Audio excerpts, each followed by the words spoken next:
ನಮಸ್ತೆ ನನ್ನ ಮುದ್ದು ಕುಟುಂಬದವರೇ, ಎಲ್ಲರೂ ಹೇಗಿದ್ದೀರಾ? ಎಲ್ಲರೂ ಚೆನ್ನಾಗಿದ್ದೀರಾ ಅಂತ ನಾನು ಭಾವಿಸ್ತೀನಿ. ನಾನು ಕೂಡ ಚೆನ್ನಾಗಿದ್ದೀನಿ.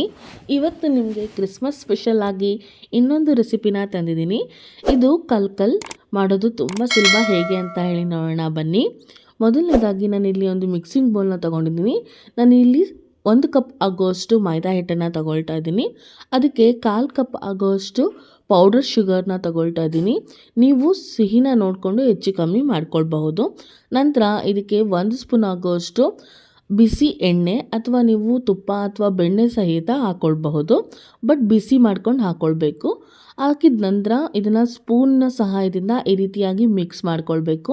ಎಣ್ಣೆ ಮತ್ತು ಶುಗರು ಎಲ್ಲನೂ ಸಹಿತ ಮೈದಾ ಹಿಟ್ಟಿಗೆ ಮಿಕ್ಸ್ ಆಗಬೇಕು. ಆ ರೀತಿಯಾಗಿ ಮಿಕ್ಸ್ ಮಾಡ್ಕೊಳ್ಬೇಕು. ಬಿಸಿ ಎಲ್ಲ ತಣ್ಣಗಾದ ನಂತರ ನಾವು ಕೈನ ಸಹಾಯದಿಂದ ನೀಟಾಗಿ ಇದನ್ನು ಮಿಕ್ಸ್ ಮಾಡ್ಕೊಳ್ಬೇಕಾಗತ್ತೆ. ಯಾಕೆಂದರೆ ಸಕ್ಕರೆ ಅಂಶ ಎಲ್ಲ ಕಡೆಯೂ ಕೂಡ ಸ್ಪ್ರೆಡ್ ಆಗಬೇಕಲ್ವ. ಹಾಗಾಗಿ ಈ ರೀತಿಯಾಗಿ ಒಂದು 2 ಮಿನಿಟ್ಸ್ ಆದ್ರೂ ನೀಟಾಗಿ ಮಿಕ್ಸ್ ಮಾಡ್ಕೊಳ್ಬೇಕಾಗತ್ತೆ. ಮಿಕ್ಸ್ ಮಾಡಿದ ನಂತರ ಇದಕ್ಕೆ ನಾನಿಲ್ಲಿ ಒಂದು ಮೊಟ್ಟೆನ ಬಳಸ್ತಾ ಇದ್ದೀನಿ. ತಿನ್ನಲ್ಲ ಅಂತ ಹೇಳಿ ಅನ್ನೋರು ಇದನ್ನು ಸ್ಕಿಪ್ ಮಾಡ್ಬೋದು. ಇದು ಹಾಕ್ಕೊಂಡ್ರೆ ಕಲ್ಕಲ್ ತುಂಬ ಚೆನ್ನಾಗಿ ಬರುತ್ತೆ ಅಂತ ಹೇಳಿ ನಾನಿಲ್ಲಿ ಹಾಕ್ಕೊಳ್ತಾ ಇದ್ದೀನಿ.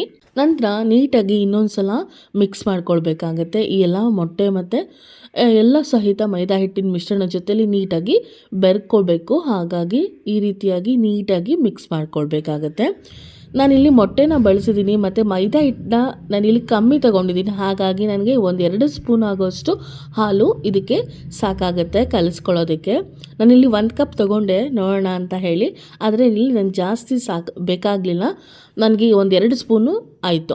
ನೀವು ಬೇಕಿದ್ದರೆ ಮೈದಾ ಹಿಟ್ಟನ್ನ 1-2 ಕಪ್ಪು ಅಥವಾ 1.5 ಕಪ್ ತೊಗೊಂಡಾಗ ಅರ್ಧ ಕಪ್ ಆಗೋಷ್ಟು ಹಾಲು ಮತ್ತು ಮೊಟ್ಟೆನ ಬಳಸಿದ್ರೆ ನಿಮಗೆ ಅರ್ಧ ಕಪ್ ಆಗೋಷ್ಟು ಹಾಲು ಬೇಕಾಗುತ್ತೆ. ಇಲ್ಲ ನಾವು ಮೊಟ್ಟೆನ ಬಳಸಿಲ್ಲ ಅಂತ ಹೇಳಿದ್ರೆ ಇನ್ನೂ ಒಂದು ಸ್ವಲ್ಪ ಜಾಸ್ತಿ ಹಾಲು ನೀವು ಬಳಸಬೇಕಾಗತ್ತೆ ಕಲಿಸೋದಕ್ಕೆ. ಈಗ ಮಾಡಿದ ನಂತರ ಎಲ್ಲನೂ ಇನ್ನೊಂದು ಸಲ ನಾನು ಇಲ್ಲಿ ಈ ರೀತಿಯಾಗಿ ಚೆನ್ನಾಗಿ ನಾದ್ಕೊಳ್ತಾ ಇದ್ದೀನಿ. ನೋಡ್ತಾ ಇರ್ಬೋದು ನಾನಿಲ್ಲಿ ಬಂಡೆ ಮೇಲೇ ಈ ರೀತಿಯಾಗಿ ನಾದ್ಕೊಳ್ತಾ ಇದ್ದೀನಿ. ನೋಡಿ, ಈ ರೀತಿಯಾಗಿ ಹಿಟ್ಟು ರೆಡಿ ಆದರೆ ಸಾಕಾಗುತ್ತೆ. ಇದು ಸ್ವಲ್ಪ ಅಂಟು ಬರುತ್ತೆ. ಬಟ್ ಸಾಫ್ಟಾಗಿ ನೀವು ಚಪಾತಿ ಹಿಟ್ಟಿಗಿಂತ ಸ್ವಲ್ಪ ಸಾಫ್ಟಾಗಿ ಕಲಿಸ್ಕೊಳ್ಬೇಕಾಗತ್ತೆ. ಇದನ್ನು ಒಂದು 10 ನಿಮಿಷಗಳ ಕಾಲ ರೆಸ್ಟ್ ಮಾಡೋದಕ್ಕೆ ಬಿಡ್ತೀನಿ. ಈಗ 10 ನಿಮಿಷ ಆಗಿದೆ. ನಂತರ ಇದನ್ನು ತೋರಿಸ್ತೀನಿ. ನೋಡಿ ಎಷ್ಟು ಸಾಫ್ಟಾಗಿ ಇದು ಆಗಿದೆ. ನಾನಿಲ್ಲಿ ಪೂರಿಗೆ ಉಂಡೆಗಳನ್ನ ಮಾಡ್ತೀವಲ್ವ, ಅದಕ್ಕಿಂತ ಸ್ವಲ್ಪ ಸಣ್ಣದಾಗಿ ಉಂಡೆಗಳನ್ನ ಇಲ್ಲಿ ಮಾಡಿಟ್ಕೊಳ್ತಾ ಇದ್ದೀನಿ. ನೀವು ಬೇಕಿದ್ರೆ ಒಟ್ಟಿಗೆ ಇದನ್ನು ದಪ್ಪದಾಗಿ ಒಸೆದು ಅದರಲ್ಲಿ ಬೇಕಾದ್ರೂ ನೀವು ಮಾಡ್ಕೊಳ್ಬಹುದು. ಆದರೆ ಇಲ್ಲಿ ಬೇಗ ಆಗಲಿ ಅಂತ ಹೇಳಿ ನಾನು ಈ ರೀತಿಯಾಗಿ ಉಂಡೆಗಳನ್ನ ಮಾಡಿಟ್ಕೊಳ್ತಾ ಇದ್ದೀನಿ.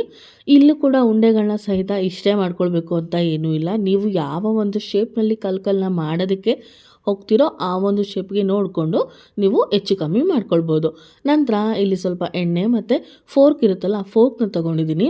ಫೋರ್ಕ್ಗೆ ಬ್ಯಾಕ್ ಸೈಡ್ನಲ್ಲಿ ಈ ರೀತಿಯಾಗಿ ಎಣ್ಣೆನ ಗ್ರೀಸ್ ಮಾಡಿಬಿಟ್ಟು ನಾವು ಉಂಡೆ ಮಾಡಿ ಇಟ್ಕೊಂಡಿರ್ತೀವಲ್ವ, ಅದನ್ನು ಈ ರೀತಿಯಾಗಿ ಫೋರ್ಕ್ನ ಹಿಂದಿನ ಒಂದು ಭಾಗದಲ್ಲಿ ಈ ರೀತಿಯಾಗಿ ಪ್ರೆಸ್ ಮಾಡ್ಕೊಳ್ತಾ ಬರಬೇಕಾಗತ್ತೆ. ಪ್ರೆಸ್ ಮಾಡಿ ನೀಟಾಗಿ ಈ ರೀತಿಯಾಗಿ ಉಲ್ಟಾ ಮಾಡಿಕೊಂಡ್ರೆ ಸಾಕು. ನೋಡಿ, ಪರ್ಫೆಕ್ಟಾಗಿ ಕಲ್ ಶೇಪು ಬರುತ್ತೆ. ಇದೇ ರೀತಿಯಾಗಿ ನಾವು ಉಳಿದಿರೋವಂತಹ ಎಲ್ಲ ಒಂದು ಹಿಟ್ಟನ್ನು ಸಹಿತ ಮಾಡ್ಕೊಳ್ಬೇಕಾಗತ್ತೆ. ನೀವು ಒಟ್ಟಿಗೆ ದಪ್ಪದಾಗಿ ಒಸೆದು ಸಹಿತ ಸಣ್ಣದಾಗಿ ಶೇಪ್ ಮಾಡಿಕೊಂಡು, ಇವಾಗ ನಾವು ಶಂಕರಪಾಳಿ ಮಾಡುವಾಗ ಮಾಡ್ತೀವಲ್ವ, ಆ ರೀತಿಯಾಗಿ ಕಟ್ ಮಾಡ್ಕೊಂಡು ಸಹಿತ ಈ ಒಂದು ಶೇಪ್ಗೆ ಮಾಡ್ಕೊಳ್ಬಹುದು. ಇಲ್ಲಿ ನಾನು ಉಂಡೆಗಳನ್ನ ಮಾಡಿಟ್ಕೊಂಡು ಈ ರೀತಿ ಮಾಡ್ಕೊಳ್ತಾ ಇದ್ದೀನಿ. ಬಟ್ ಇಲ್ಲಿ ಏನು ಮಾಡಬೇಕಂದ್ರೆ ಲಾಸ್ಟಲ್ಲಿ ಎಡ್ಜಸ್ನ ಮಾತ್ರ ನೀಟಾಗಿ ಫೋಲ್ಡ್ ಮಾಡ್ಕೊಳ್ಬೇಕಾಗತ್ತೆ. ಸ್ವಲ್ಪ ಗಟ್ಟಿಯಾಗಿಯೇ ಅದನ್ನು ಪ್ರೆಸ್ ಮಾಡ್ಕೊಳ್ಬೇಕಾಗತ್ತೆ. ಇಲ್ಲ ಅಂದರೆ ಅದು ಓಪನ್ ಆಗೋ ಚಾನ್ಸಸ್ ಇರುತ್ತೆ ಎಣ್ಣೆಯಲ್ಲಿ ಹಾಕಿದಾಗ. ಹಾಗಾಗಿ ಇದೇ ರೀತಿಯಾಗಿ ಎಲ್ಲ ಒಂದು ಉಳಿದಿರೋಂತಹ ಒಂದು ಬ್ಯಾಚನ್ನು ಸಹಿತ ನಾನು ಇದನ್ನು ಮಾಡ್ಕೊಳ್ತಾ ಇದ್ದೀನಿ. ನಾನಿಲ್ಲಿ ಕಮ್ಮಿ ಮಾಡಿ ತೋರಿಸ್ತಾ ಇರೋದಕ್ಕೆ ನಾನಿಲ್ಲಿ ನೋಡ್ತಾ ಇರ್ಬೋದು, ನಾನು ಯಾವುದೇ ರೀತಿಯಾಗಿ ಕಾಟನ್ ಬಟ್ಟೆನ ನಾನು ಬಳಸಿಲ್ಲ. ನೀವು ಜಾಸ್ತಿ ಬ್ಯಾಚಸ್ ಇದ್ದೆ, ಇನ್ನೂ ಒಂದು 3-4 ಬ್ಯಾಚಸ್ ಇದೆ ನನಗೆ ಮಾಡೋದಕ್ಕೆ ಅಂತ ಹೇಳಿ ಅಂದಾಗ ನೀವು ಕಾಟನ್ ಬಟ್ಟೆ ತಗೊಂಡು ವೆಟ್ ಮಾಡಿಬಿಟ್ಟು ಅದನ್ನು ಮುಚ್ಚಿ ಇಡಬೇಕಾಗುತ್ತೆ. ಏಕೆಂದರೆ ಡ್ರೈ ಆಗೋದಕ್ಕೆ ಬಿಡಬಾರ್ದು. ನಂತರ ಇಲ್ಲಿ ಎಣ್ಣೆನೂ ಸಹಿತ ನಾನು ಕಾಯೋದಕ್ಕೆ ಇಟ್ಟಿದ್ದೆ. ಈಗ ನಿಧಾನಕ್ಕೆ ಎಣ್ಣೆ ಕಾದಿದ ನಂತರ ಒಂದೊಂದೇ ನಾನಿಲ್ಲಿ ಹಾಕ್ಕೊಳ್ತಾ ಇದ್ದೀನಿ. ಎಣ್ಣೆನ ಕಾಯಿಸೋವಾಗ ಲೋ ಫ್ಲೇಮ್ನಲ್ಲಿ ಇಟ್ಕೊಂಡು ಎಣ್ಣೆನ ಕಾಯಿಸಿ. ಯಾಕೆಂದರೆ ಹೈ ಫ್ಲೇಮ್ನಲ್ಲಿ ಇಟ್ಕೊಂಡು ನೀವು ಎಣ್ಣೆನ ಕಾಯಿಸಿಬಿಟ್ಟಿದ್ರೆ ಇದು ಹಾಕಿದ ತಕ್ಷಣ ಮೇಲೆ ಬಂದುಬಿಡುತ್ತೆ. ಆಗ ಒಳಗಡೆ ಎಲ್ಲ ಬೆಂದಿರೋದಿಲ್ಲ, ಮೇಲ್ಗಡೆ ಮಾತ್ರ ಕಲರ್ ಚೇಂಜ್ ಆಗುತ್ತೆ. ಹಾಗಾಗಿ ಲೋ ಫ್ಲೇಮ್ನಲ್ಲೇ ಇದನ್ನು ನಿಧಾನಕ್ಕೇ ಇದು ಎರಡೂ ಕಡೆ ನೀಟಾಗಿ ರೋಸ್ಟ್ ಆಗೋ ರೀತಿಯಲ್ಲಿ ಬೇಯಿಸ್ಕೊಳ್ಬೇಕಾಗತ್ತೆ. ಆಗ ಮಾತ್ರ ನಮಗೆ ಕಲ್ಲು ತುಂಬ ಕ್ರಿಸ್ಪಿಯಾಗಿ ಕ್ರಂಚಿಯಾಗಿ ತಿನ್ನೋದಕ್ಕೆ ಚೆನ್ನಾಗಿರುತ್ತೆ. ಹಾಗಾಗಿ ನೋಡ್ತಾ ಇರ್ಬೋದು ಈಗ ಗುಳ್ಳೆ ಎಲ್ಲ ಬರ್ತಾ ಇದೆ. ಎರಡೂ ಕಡೆ ಇದನ್ನು ರೋಸ್ಟ್ ಮಾಡ್ಕೊಳ್ಬೇಕಾಗತ್ತೆ. ಸ್ವಲ್ಪ ಇದನ್ನು ಮೇಲೆ ಬಂದಿದ ನಂತರ ಎಣ್ಣೆನಲ್ಲೇ ಕಾದ ಮೇಲೆ ಬರುತ್ತಲ್ಲ, ನಂತರ ಇದನ್ನು ತಿರುವು ಹಾಕ್ಕೊಳ್ಬೇಕಾಗತ್ತೆ. ಎರಡೂ ಕಡೆ ಗೋಲ್ಡನ್ ಕಲರ್ ಬರೋವರೆಗೂ ಇದನ್ನು ಚೆನ್ನಾಗಿ ಬೇಯಿಸ್ಕೊಂಡ್ರೆ ಕಲ್ಲು ರೆಡಿ ಆಗುತ್ತೆ. ನೋಡಿದ್ರಲ್ಲ, ಈ ಒಂದು ಕ್ರಿಸ್ಮಸ್ ರೆಸಿಪಿಗೆ ಈ ಒಂದು ಕಲ್ಲು ಮಾಡೋದು ಎಷ್ಟು ಸುಲಭ ಅಲ್ವಾ? ನೀವು ಕೂಡ ಮನೆಯಲ್ಲಿ ಟ್ರೈ ಮಾಡಿ. ಕ್ರಿಸ್ಮಸ್ಗೆ ಅಂತ ಏನೂ ಇಲ್ಲ, ಮನೆಯಲ್ಲಿ ಸ್ನ್ಯಾಕ್ಸ್ ಆಗಿ ಕೂಡ ಟ್ರೈ ಮಾಡ್ಬೋದು. ಈಗಾಗಲೇ ನಾನು ಕ್ರಿಸ್ಮಸ್ ಸ್ಪೆಷಲ್ ರೋಸ್ ಕುಕ್ಕೀಸ್ ರೆಸಿಪಿನೂ ಸಹಿತ ಮಾಡಿ ತೋರಿಸಿದ್ದೀನಿ. ವಿಡಿಯೋನ ಯಾರೆಲ್ಲ ನೋಡಿಲ್ಲ, ಡಿಸ್ಕ್ರಿಪ್ಷನಲ್ಲಿ ಅಥವಾ ಮೇಲ್ಗಡೆ ಕಾರ್ಡ್ಸ್ನಲ್ಲಿ ಡಿಸ್ಪ್ಲೇ ಆಗ್ತಾ ಇರುತ್ತೆ, ಖಂಡಿತ ಹೋಗಿ ನೋಡಿ. ಆ ಒಂದು ವಿಡಿಯೋನೂ ಸಹಿತ ಟ್ರೈ ಮಾಡಿಲ್ಲ ಅಂತ ಹೇಳಿದ್ರೆ ರೆಸಿಪಿನ ಖಂಡಿತ ರೋಸ್ ಕುಕ್ಕೀಸ್ನ ಟ್ರೈ ಮಾಡಿ, ತುಂಬ ಚೆನ್ನಾಗಿ ಬಂತು. ಈಗ ನೋಡಿ ಎಷ್ಟು ಚೆನ್ನಾಗಿ ಬೆಂದಿದೆ. ಈಗ ಬೆಂದಿರೋ ಅಂಥದ್ದನ್ನ ನಾನು ಈ ರೀತಿಯಾಗಿ ಒಂದು ನೀಟಾಗಿ ಎಣ್ಣೆ ಎಲ್ಲ ಡ್ರೈ ಆಗಲಿ ಅಂತ ಹೇಳಿ ತಗೊಂಡು ಇಟ್ಕೊಳ್ತಾ ಇದ್ದೀನಿ. ನಂತರ ನಾನಿಲ್ಲಿ ಸರ್ವ್ ಮಾಡ್ಕೊಳ್ತೀನಿ. ನೋಡ್ತಾ ಇರ್ಬೋದು ಎಷ್ಟು ಕಲರ್ಫುಲ್ಲಾಗಿ, ಮೇಲ್ಗಡೆ ತುಂಬ ಕ್ರಂಚಿಯಾಗಿ, ಹಾಗೆ ಒಳಗಡೆ ತುಂಬ ಸಾಫ್ಟಾಗಿ ರೆಡಿಯಾಗಿದೆ ಈ ಒಂದು ಕಲ್ಲು ರೆಸಿಪಿ. ಖಂಡಿತ ನನಗಂತೂ ತುಂಬಾ ಇಷ್ಟ ಆಯಿತು. ಎಗ್ ಇಷ್ಟಪಡಲ್ಲ ಅನ್ನೋರು ಎಗ್ನ ಸ್ಕಿಪ್ ಮಾಡಿ ನೋಡಿ, ತುಂಬ ಚೆನ್ನಾಗಿರುತ್ತೆ.